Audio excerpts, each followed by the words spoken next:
Okay, so I'll start by saying this. Despite not being a very high bar to reach as of late, this was probably my favorite chapter of My Hero Academia in a long while. And part of that, I think, isn't because it did anything all that fantastical, although it did one thing I like that we'll get to, other than tap into the simple, basic emotional elements that made early My Hero Academia work so well to begin with. Just from putting those two brothers up against each other in a fight with opposing views of power, their family, just everything they believe in, and it just from that simple dynamic, it made everything work. It made everything feel right. And one thing I also like in regards to this is how everything Dabi says about Shoto isn't wrong. He's actually kind of right. Even though Shoto up to this point has been walking his own path, his own path, free of his family, free of Endeavor, Shoto has also been kind of walking this weird path of getting dragged around by everyone else, letting them dictate how he acts in the moment, never really taking the initiative in himself. He's just kind of been a bit of a follower in that regard, and he, in some ways, and Dabi was right to call him out on that, because how does he intend to be greater than All Might if he's not willing to kind of step into any sort of like a true leadership role, and knowing, so just not being able to not really taking that initiative himself, leading to the now, it's one of those things where it does ask, how is this man supposed to be the greatest hero like All Might if he's not willing to take the same initiatives All Might was? And again, I like how Dabi did call him out on that. Of course, that in itself also led to the now, where we see the true extent of just how prepared Shoto was to face his brother, revealing his own interpretation of Endeavor's ultimate technique. Flash, Fire Fist, Phosphor. And okay, here's the thing. A lot of what this chapter does is essentially reinforce just how much Shoto is the only person who really can take that, who's the only one who pretty much really can match Dabi fist for fist, power for power, because the thing that's been a constant with Shoto is that he doesn't just have his father's power, but his mother's as well. It's because of her ice that allowed Shoto to neutralize Dabi's heat, and it's also thanks to her ice that Shoto was even given what he needed to defeat, what he needed to properly defeat his brother. Now, I don't know if Dabi was actually defeated by the end of this chapter. We'll see, but yeah, that's basically what it is. It is thanks to, it's both thanks to Endeavor's ice and Reiko, I think Reiko is her name, I forget, but it's thanks to her ice, it's thanks to Endeavor's ice and it's thanks to Endeavor's fire and her ice that Shoto has been able to achieve perfect unity between his fire and ice side at this point. The Flash, Fire, Phosphor is the perfect culmination of that. Now because of everything I just mentioned, this is definitely going to be one of those things for sure that any Twitter is going to get up in arms about and go into full-on hate fit aimed at Horikoshi, which, from what I've heard, I'm glad Horikoshi got off Twitter, because I'm sure they're going to, all these people are going to have a rage boner for Horikoshi legitimizing Endeavor's actions, knowing these absolute big-brained, these absolutely how big-brained, the kind of big-brain logic these morons have.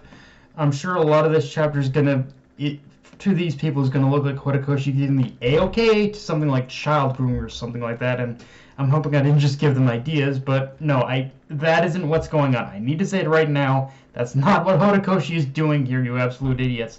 This is Shoto taking responsibility for everything wrong with their family, also acknowledging at the same time all these terrible things that happened were because of a single concept, choice.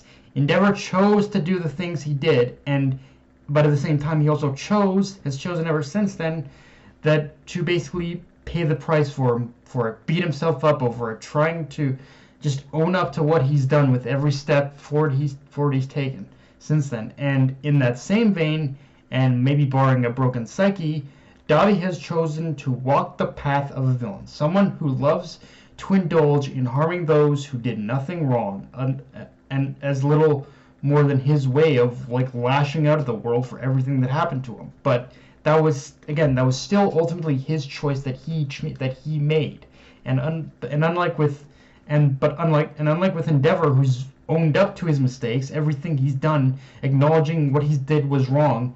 Dobby refuses to accept that anything he's done has been him in the wrong. Again, Dobby's kind of like the perfect example of what Shoto used to be and what he could have become in his refusal to acknowledge that everything he's done has been of his own choice. Like it's been his choice all along that he's chosen to walk the path he did, never acknowledging that it was his own choice. It's everything was just the fault of others around him, the fault of his family, the fault of society, the fault of everything else but him. And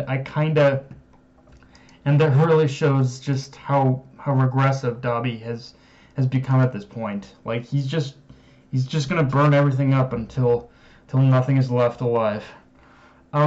With that said, on top of being the chapter that got a lot more of the emotions of early MHA right, I feel this is also one of the best choreographed chapters Horikoshi has done in a while when it comes to the fighting, because for a lot of recent chapters, or at least within the ones we've gotten within the past month or two, the choreography and just panel-to-panel action has honestly felt more than a little stilted, stiff, and just lacking a certain dynamic energy.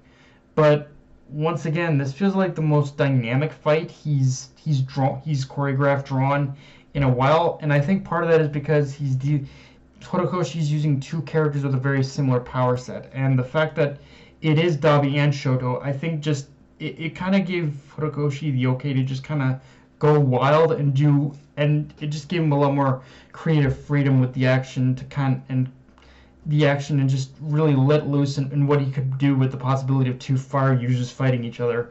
And yeah, I'm kind of hoping he'll be able to duplicate that same enthusiasm and energy with the chapters going forward. But maybe the break Shonen Jump is taking is just what he needs to help him with that. Like just help him recover some of the mojo he's lost, because he's getting 3 weeks off, so maybe he'll be able to come back with a clearer head, return more to his roots, and just again bounce back from all that's happened recently. Like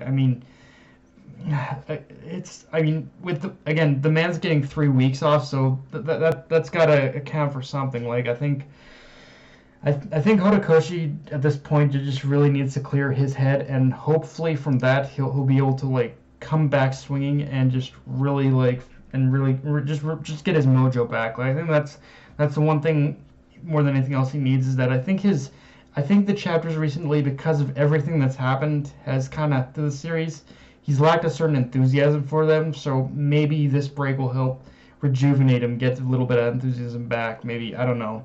But yeah, guys, that's pretty much all I got for this review. If you enjoyed the video, like, comment, subscribe. From on Twitter, Analyst Crunchyroll. Be sure to the notification bell, hit the subscribe button, and just share the video around, guys.